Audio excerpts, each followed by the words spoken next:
The Death of Baldr, a retelling in the high halls of Asgard, where halls of gold catch the pale northern light and the air smells faintly of smoke and iron. There was a god whose presence seemed to soften the edges of the world. His name was Baldr, son of Odin and Frigg, and he was the living likeness of brightness, handsome, fair, kindly, and beloved by gods and men alike. His laughter calmed quarrels, his counsel turned anger into compromise. The realm took on a warmer hue around him, and for a time it seemed that the power of light itself had found a voice. But even a shining thing can carry the shadow of fate. Long before Baldr's end, whispers and dreams threaded through Asgard. Baldr began seeing dark visions in sleep, glimpses of his own fall, of a light extinguished. He told his mother, Frigg, and his father, Odin, and they were thrown into unease. Frigg's heart tightened with a dread that would not be eased. She loved her son above almost all else. His vulnerability became a single needle-like fear that pierced her days. Frigg, resourceful and resolute, set out to protect him. She traveled across the worlds, from frost-smothered Niflheim to the warm, green fringes of Midgard, and to every place that might be home to a living thing. She demanded oaths from every element and creature that they would not harm Baldr. Stones and trees, iron and fire, wolves and birds, each was made to promise. The gods then amused themselves by throwing weapons and javelins at Baldr as a test. Every spear, every arrow, every sword simply passed through him as if he were a shaft of pure light. The assembled laughed and marveled, and their confidence swelled. Baldr seemed invulnerable. Yet one small thing escaped Frigg's attention. In some tellings she had indeed asked the omens of trees and rocks in others. She had overlooked a tender sprig. The matter that would undo Baldr was the mistletoe, a delicate, unassuming plant that grows between oak branches, soft and green and almost childlike in its presence. Frigg, perhaps thinking it too insignificant, had not exacted an oath from this small life. Loki, the shape-shifting god of mischief and cunning, watched all of this with an expression that never settled. He took pleasure in the world's order because it made for good sport when it was overturned. Loki loved puzzles and disruptions. Where others saw harmony, he saw the possibility of a twist. As the gods hurled things at Baldr and cheered when they caused him no harm, Loki felt the scintillating itch of a scheme forming. He changed shape as he pleased. Sometimes a handsome youth, sometimes an old crone, sometimes a sleek seal. One day, when he had assumed the guise of a curious old woman and visited Frigg, he asked, with false naivete, whether it was true that nothing could harm Baldr. Frigg, in maternal candor and not wishing to hide anything, explained the oaths she had wrung from all things, every force and beast and metal, and mentioned, almost as an aside, that the only thing she had not obtained an oath from was the mistletoe.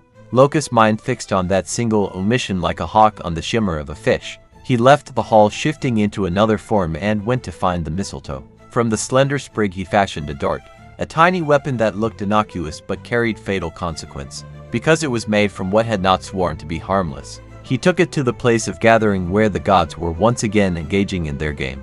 The mood was buoyant, they made sport of each other's skill and flung things at Baldr, with harmless mockery. But Loki did not throw the dart himself. He found Harhadr, Baldr's brother, blind, silent, and awkward in his gestures, and with gentle deceit placed the small shaft in his hand. Some tellings emphasize Loki's coaxing whisper, "You should help, then we will marvel together."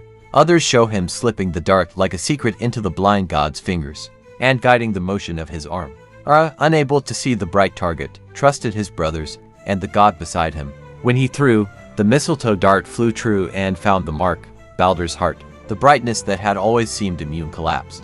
In a single, terrible instant, the light failed. The hush afterward felt as if the world itself had inhaled and frozen. Frigg's cry was the sound of the forest being stripped of its last leaves. Odin, regent of fate and runes, felt a chill of recognition. The threads of destiny were stirred into motion. The gods gathered round the fallen god. Grief, fury, and bewilderment fought in their faces. They demanded vengeance, but vengeance would not restore the light that had gone out. There are cracks in the order of things that cannot be sealed simply by anger. Odin, desperate, sent messengers across the worlds to every realm of existence. He sought counsel and even a reversal from Hela, the mistress of the realm of those who have died. Hela listened and, with a queenly, unyielding voice, declared a condition. She would release Baldr only if every living and non-living thing in the worlds would weep for him. If everything from the grandest mountain to the smallest worm, and every knot and every rope showed sorrow, Hela would relent and give Baldr back. The gods took this as a task of hope. They traveled, they pleaded, they summoned animals and winds, stones and rivers. Stones might not have eyes, but in the vivid imagination of the myth, even the cliffs and the very soil could be moved to lament. All showed grief, mountains shed imagined tears, even in some poetic accounts. The fishes wept and the plants bowed their heads. It seemed that the impossible condition would be met. Everywhere sorrow poured like a tide in homage to the lost light. But no work of God's goes without subtle sabotage. Loki, as always, would not be left out. Disguised as an old jauntus in some versions, or a crone in others, he approached. Hiding his face behind years and rags, he withstood the pleas. When asked, "Will you weep for Baldr?" he pronounced refusal. His hardness was a silent mirror to his delight at the world's ruin. In another variant, Loki is seen making mockery at the ceremony to which the gods had called every creature. He manipulates circumstances so that a single being, often named Thkk, rendered as nothing in some readings, declines to mourn. The refusal is enough. Hela's condition is not satisfied, and Baldr remains beyond reach. The last faint thread unravels. There are versions in which the gods manage to retrieve Baldr temporarily or in spirit, leading to more complex fates. But the core is always the same. The death of Baldr heralds a turning. His fall is a wound in the order of the cosmos. It is the first great fracture that points toward Ragnarök, the final twilight conflict in which great names will fall and the world will be remade in fire and water. The narrative holds a stubborn, sorrowful lesson. Sometimes the smallest thing, a sprig, a slip, an overlooked promise, can determine the fate of all. Frigg's panorama of odes failed because of a tiny plant. The gods' mirth and confidence were undone by a trivial oversight.